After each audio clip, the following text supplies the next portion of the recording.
The day after this happened, we were told that investigators have identified all the hijackers, even though 4 of the hijack suspects were alive.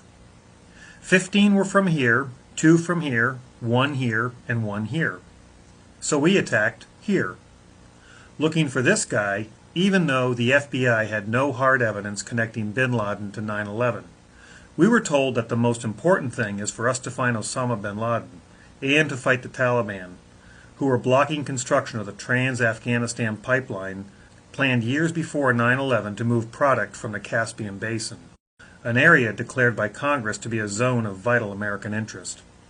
And some could not think of a time when we have had a region emerge as suddenly to become strategically as significant as the Caspian. Meanwhile, Congress passed this act, which most never read, creating this agency that is not constrained by this document, doing this to Americans. But once our troops got here, our president said, So I don't know where he is, nor do, I just don't spend that much time on him, Kelly, to be honest with you. All this condemnation took place over a year before any official investigation began, contrary to what's done for even a petty crime. Meanwhile, back at the scene of the crime, the loss of evidence was borderline criminal, and the destruction and removal of the evidence must stop immediately, because we were literally treating the steel removed like garbage and not like critical fire scene evidence, resulting in an investigation that was a half-baked farce. By May of '02, the cleanup officially ended, and FEMA issued a preliminary report concluding the sequence of events leading to the collapse of each tower could not be definitively determined.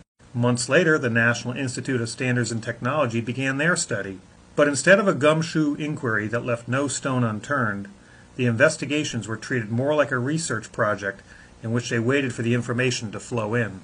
And years later, NIST said that their analysis does not actually include the structural behavior of the towers after conditions for collapse initiation were reached, and they were unable to provide a full explanation of the total collapse. In other words, they stopped their study here and never addressed this or this.